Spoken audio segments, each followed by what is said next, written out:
بسم اللہ الرحمن الرحیم. ہیں کہ وہ احسن الخالقین ہے، تو کیا اس احسن الخالقین سے یہ بعید ہے کہ وہ ایسی فطرت کو خلق کرے کہ جس میں برائی ہی برائی ہو، جس میں ہمیشہ غلط چیزیں ہی ہوں؟ یا پھر ہم انسانوں کو سمجھنے میں غلطی ہوئی ہے کہ معاملہ کچھ اور ہے اور ہم کیا کچھ اور رہے ہیں، سمجھ کچھ اور رہے ہیں؟ تو آئیے قرآن اور احادیث مبارکہ سے اس بات کو سمجھنے کی کوشش کرتے ہیں۔ اعوذ باللہ من الشیطان الرجیم، بسم اللہ الرحمن الرحیم۔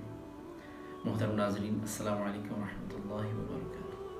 میں ہوں آپ کا میزبان سید غیور عباس نقوی اور آپ دیکھ رہے ہیں یوٹیوب چینل السلام قرآنک انفو۔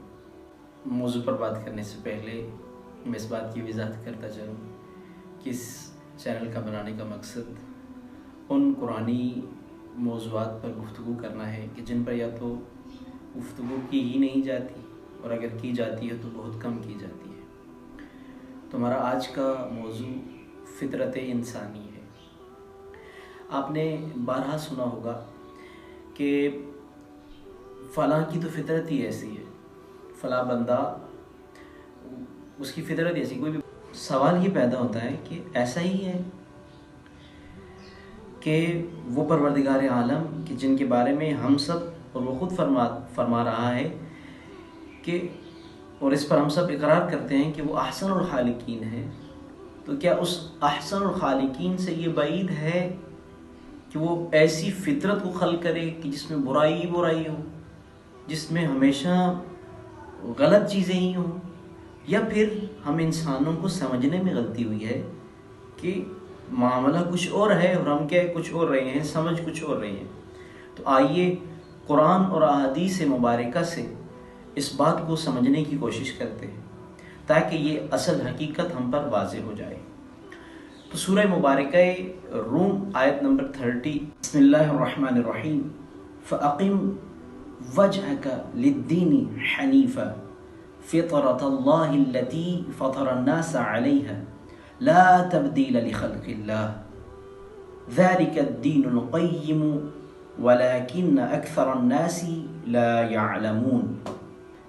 بس اسی سوال کا جواب دیتے ہوئے پروردگار فرما رہا ہے کہ بس اے نبی اپنی توجہ کو دین کی طرف مرکوز رکھو اور اس فطرت کی طرف، اللہ کی اس فطرت پر کہ جس فطرت پر اس نے تمام انسانوں کو پیدا کیا ہے، اور اللہ کی تخلیق میں تبدیلی نہیں ہے، اور یہی وہ محکم دین ہے، لیکن بعض لوگ اس کو نہیں جانتے۔ بس محترم ناظرین، اسی سوال کا جواب دیتے ہوئے پروردگار عالم فرما رہا ہے کہ جس کو تم فطرت سمجھ بیٹھے ہو، جس کو تم فطرت انسانی سمجھ بیٹھے ہو، وہ میری خلق کردہ فطرت نہیں ہے۔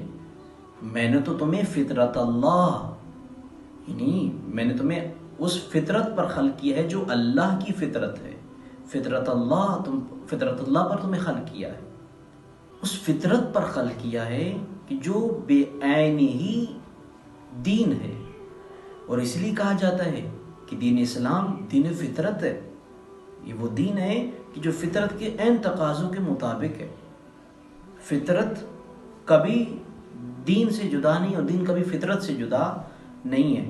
اور آپ دیکھ سکتے ہیں کہ روایات میں ہے کہ فطرت اور دین میں بس فرق اگر کوئی ہے تو اجمال و تفصیل کا فرق ہے، یعنی فطرت نے کلیات بیان کی ہیں اور دین مبین اسلام نے اس کی وضاحت فرما دی ہے۔ انبیاء علیہ السلام تشریف لائے، وہ اس اجمال کی تفصیل بیان کرنے آئے ہیں۔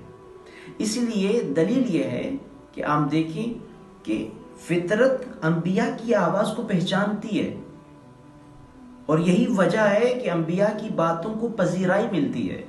اگر وہ غیر فطری ایسی بات کی جو فطرت کے مطابق نہ ہو، مسلط شدہ بات ہو، تو اسے فطرت قبول نہیں کرتی۔ لیکن کیا ہے کہ ہم نے دیکھا کہ انبیاء کی باتوں کو فطرت نے قبول کیا ہے، اس لیے کیونکہ وہ فطرت کے عین مطابق بات کر رہے ہیں۔ یہی وجہ ہے کہ دشمنان خدا لوگوں کو انبیاء کے پاس جانے سے روکتے تھے کیونکہ وہ جانتے تھے کہ انبیاء کی گفتگو کی جو فطرت کے مطابق ہے اس سے یہ لوگ ان کی فطرت اس پر لبیک کہہ دے گی، اس لیے وہ انہیں روکتے تھے۔ اس رسول اس آیت کی یوں تفسیر فرماتی ہے کہ فرمایا بسم اللہ الرحمن الرحیم کل مولود یولد علی فطرت الاسلام۔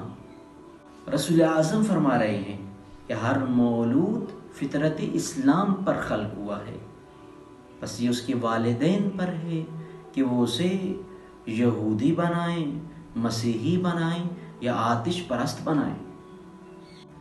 اور محترم ناظرین، یہ انسان کی فطرت پر جیسے بیرونی عوامل اثر انداز ہوتے ہیں تو انسان اپنی فطرت کو بگاڑ بیٹھتا ہے، اس فطرت کو کہ جس کو اللہ نے فطرت اسلام پر خلق کیا ہے۔ لیکن جب یہ بیرونی عوامل ہٹتے ہیں تو انسان کو اپنی فطرت سے سرگوشی کرنے کا موقع مل جاتا ہے اور فوراً انسان اس ہستی تک پہنچ جاتا ہے، انسان اس ہستی سے مربوط ہو جاتا ہے کہ جو خالق کی فطرت ہے۔ اور اب تو ماہرین پر یہ بات ثابت ہو چکی ہے اور وہ اس بات کا اقرار کر چکے ہیں کہ علم دوستی، احسان دوستی، محبت انسان کی فطرت میں ہے، اور یہی ماہرین کہتے ہیں کہ خدا پرستی بھی انسان کی فطرت میں ہے، برائی سے نفرت انسان کی فطرت میں ہے۔ تو بس دعا ہے خدا ہمیں ان قرآنی آیات اور احادیث پر عمل کرنے کی توفیق عطا فرمائے، اس فطرت پر قائم رہنے کی توفیق دے کہ جو اللہ نے ہمیں جس فطرت پر خلق کیا۔ تو اسی بات کے ساتھ اپنے میزبان سید غیور عباس نقوی کو اجازت دیجیے، ملتے ہیں نیکسٹ ویڈیو میں انشاءاللہ۔ اللہ حافظ۔